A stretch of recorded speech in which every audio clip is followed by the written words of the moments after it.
Good morning everyone. स्वागत करती हूँ आप सभी का अपने चैनल टीचर मॉम स्ट्रगल में। आज है ट्यूसडे का दिन। ये वीडियो आज ही की है और आज सुबह मैं उठ गई थी करीब 3 बजे के आसपास। फिर मैंने 2 घंटे की पढ़ाई बहुत अच्छे से कर ली और यहाँ पे मैं रिवीज़न लगा रही हूँ भारतीय संविधान का, हमारे इंडियन कॉन्स्टिट्यूशन का। और मैं हिंदी मीडियम से तैयारी कर रही हूँ। और कमेंट में आप लोग ज़रूर बताइएगा कि आप लोग किस मीडियम से तैयारी और किस चीज़ की तैयारी आप लोग कर रहे हैं। और दिन भर इतनी भागम भाग रहती है फ्रेंड्स कि अगर हम टाइम निकालें कि हाँ हम इत्मीनान से पढ़ेंगे, आराम से बैठ के पढ़ेंगे, तो ये पॉसिबल मेरे साथ तो बिल्कुल नहीं है। हाँ, बहुत लोगों के साथ होगा पॉसिबल, पर मेरे साथ तो बिल्कुल नहीं है। महिलाओं का जीवन जीना आसान नहीं है। महिलाएं अगर कोई सपना देखती हैं तो उस सपने के साथ साथ वो ऐसा नहीं कि केवल अपने सपने को पूरा करने के लिए वो दिन रात एक करती हैं, उसके अलावा भी उन्हें बहुत सारी चीज़ों का ध्यान रखना पड़ता है। उनका घर परिवार, उनके माँ बाप, उनके इन लॉज, सबका ध्यान रखना पड़ता है। उसके साथ साथ उन्हें अपने सपने को भी पूरा करना पड़ता है।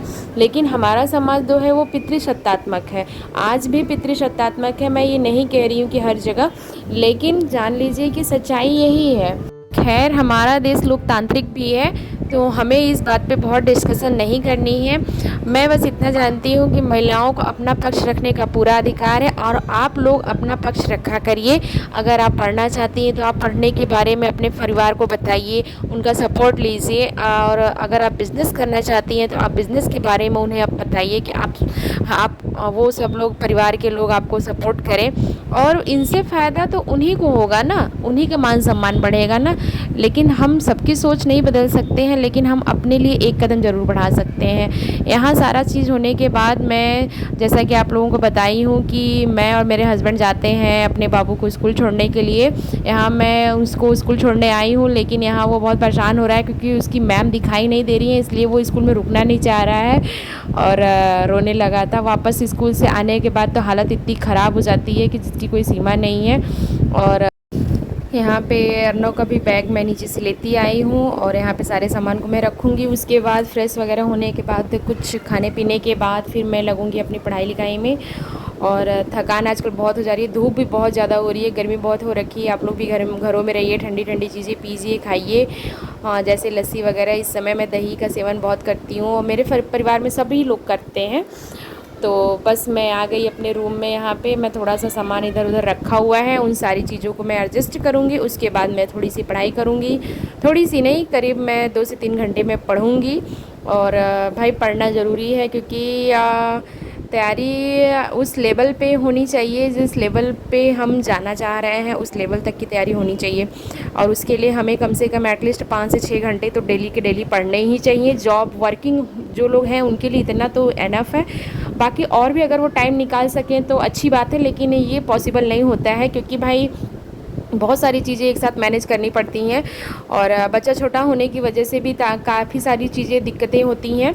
और यहाँ पे मैं पढ़ने लगी थी, वही रिवीज़न रिवीज़न रिवीज़न। और एक बात मैं आप लोगों से शेयर करना चाहती हूँ। मैं ये कहती हूँ कि देखिए, इतना आसान नहीं है। जितनी चीज़ें आसान दिखती हैं ना, उतनी चीज़ें आसान होती नहीं हैं। हमें आसान बनाना पड़ता है। हमें आसान तभी बनाना पड़ता है, हम किसी भी एग्ज़ाम को अगर हम प्रेशर में लेंगे तो हम कभी क्वालिफाई नहीं कर पाएंगे। मेरे साथ भी यही था। जब भी मैं प्रेशर लेती थी, कुछ भी होता था, तो मेरे एग्ज़ाम जो है वो अच्छे नहीं जाते थे। लेकिन मैंने जब थोड़ा सा ये मुझे लगा कि थोड़ा सा इसको नॉर्मल लेते हैं, थोड़ा सा इसके लिए हम नॉर्मल रहते हैं, अपने माइंडसेट में ये सेट कर लिया कि मुझे एक सीट चाहिए ना, भले सीट चाहे जितनी भी निकली, 60,000 निकली हो, लेकिन मुझे एक सीट से मतलब है, तो मैं एक सीट के लिए तैयारी करूँगी। ये चीज़ ही सोच के मैंने सुपर टेट की तैयारी खुद से की थी और जिस वजह से मैंने अच्छे से क्वालिफाई कर लिया था। और थैंक गॉड मेरा जॉब लग भी गया और इस जॉब से मुझे काफ़ी कुछ सीखने को मिला और मैं इस जॉब से काफ़ी प्यार भी करती हूँ। लेकिन उसके साथ साथ एक चीज़ ये भी है कि उस लेवल तक का मैं नहीं कर पा रही हूँ जिस लेवल तक का मैं चाहती हूँ। इसी वजह से मैंने सिविल सर्विसेज ज्वाइन करने का सोचा और मैं लगी हुई हूँ। और देखिए, आप लोगों की अगर दुआएं रही तो बहुत ही जल्द मैं उसको हासिल भी कर लूँगी। और बस थोड़ा सा अभी दिक्कत हो रहा है, और मुझे अगर फ़ील हुआ तो फिर मैं थोड़ा सा छुट्टी भी लूँगी, मेडिकल भी वगैरह लूँगी, और उसके लिए मैं जाऊँगी तैयारी के लिए, प्रिपरेशन के लिए। मैं किसी कोचिंग संस्थान को ज्वाइन नहीं करूँगी, क्योंकि मेरा ये शुरू से रहा है कि कोचिंग से पढ़ने से बहुत फ़ायदा होने वाला नहीं है, क्योंकि पढ़ना खुद ही को है। और इतनी समझ एक एज के बाद इतनी समझ हो जाती है कि हम एक किताब पढ़ के उसको अच्छे से समझ सकते हैं। अगर कोई हमको टॉपिक नहीं समझ में आ रहा है, कोई फैक्ट नहीं समझ में आ रहा है, तो आजकल तो इतनी सुविधाएं उपलब्ध हैं, गूगल कर सकते हैं टॉपिक डाल करके, और हम यूट्यूब पे भी सर्च कर सकते हैं। इतने अच्छे अच्छे टीचर्स हैं यूट्यूब पे, बस आपको खोजने की देरी है और आप लोग उस टॉपिक को बहुत बखूबी अच्छे से आप उसको रीडिंग लगा सकते हैं, उसका नोट्स तैयार कर सकते हैं। नोट्स की जहाँ तक बात है, मैं कुछ कुछ सब्जेक्ट का नोट्स बनाती हूँ, क्योंकि मेरे पास इतना टाइम नहीं है कि मैं नोट्स बनाऊँ, इसीलिए मैं डायरेक्ट बुक पे ही रिवाइज़ करती हूँ। हाँ, छोटे छोटे नोट्स मैंने बना रखे हैं, लेकिन मैंने सारे विषयों के नहीं बनाए हैं। और मैं कुछ कुछ टॉपिक जो मुझे नहीं समझ में आते हैं, बस मैं उन्हीं की नोट्स बनाती हूँ। जो मुझे मेमोराइज़ करने में दिक्कत होती है, बस मैं उन्हीं चीज़ों का नोट्स बनाती हूँ। और आप लोग कमेंट में ज़रूर बताइएगा कि आपको मेरा ब्लॉग कैसा लगता है। और आप लोग ज़्यादा से ज़्यादा मेरे चैनल को लाइक करें, शेयर करें, सब्सक्राइब करें, और साथ ही साथ ये भी ज़रूर बताएं कि आपको मेरा ब्लॉग कैसा लगता है। और बहुत ही जल्द मैं आप लोगों के साथ अपना टाइम टेबल भी शेयर करूँगी। टाइम टेबल वही है कि अगर वर्किंग है तो आपको टाइम टू टाइम थोड़ा थोड़ा टाइम निकाल के आपको टास्क अपना पूरा करना पड़ता है। डेली के डेली टास्क पूरा करने का मैं भी प्रयास करती हूँ, आप भी करिए और लगे रहिए, डटे रहिए और फोड़ डालिए एग्ज़ाम को, चाहे वो कोई भी एग्ज़ाम हो। डरना नहीं है बिल्कुल, और एकदम हमेशा पॉजिटिव रहना है, हर हाल में पॉजिटिव होकर के हमें स्टडी करनी है, और कोई बात नहीं। बाकी सारी चीज़ें तो होती रहेंगी, लेकिन एक बार अगर पढ़ाई का टाइम चला गया तो वापस नहीं आएगा, और ज़िंदगी भर ये मलाल रहेगा कि हमने प्रयास नहीं किया। तो ये मलाल लेके रहने से अच्छा है कि अपना 100% दे करके उस चीज़ को प्राप्त करने में ही अच्छाई है।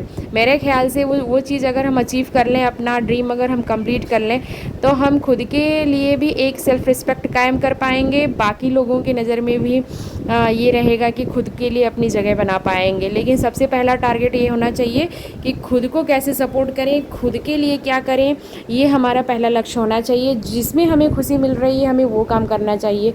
चाहे अगर आपका मन हो बिज़नेस का, बिज़नेस करिए, आपका मन हो बुटीक चलाने का, बुटीक चलाइए, आपका मन हो पढ़ाई का, आप पढ़ाई करिए, आपका मन हो जो मन करे वो आप करिए, लेकिन एक कुछ न कुछ करिए। क्योंकि अपना जो है अपना जो एक होता है एक समाज में अपने लिए एक जगह बनाना, अपने को प्रतिस्थापित करना, ये ज़्यादा ज़रूरी है महिलाओं के लिए। महिला सशक्तिकरण की इतनी सारी बातें हो रही हैं, लेकिन उसके लिए उतना काम हम महिलाओं को उतना सपोर्ट नहीं मिल रहा है। इसके लिए हमें खुद के लिए ही करना है। यहाँ पे मैं आप लोगों को नोट्स दिखा रही हूँ अपने मैंने मेंस के आज इतनी सारी आंसर राइटिंग की है, वही मैं आप लोगों को दिखा रही हूँ। और आंसर राइटिंग मैं डेली के डेली करीब मैं कोशिश करती हूँ कि 4 से 5 आंसर राइटिंग लिखूँ, लेकिन इतना हो नहीं पाता है। कभी कभी मैं 2 ही लिख पाती हूँ, कभी कभी 1 ही लिख पाती हूँ, लेकिन कोशिश मेरी रहती है कि मिनिमम मैं कम से कम 4 या 5 तो ज़रूर से लिखूँ। और यहीं पे मैं अपने ब्लॉग को ख़त्म करती हूँ।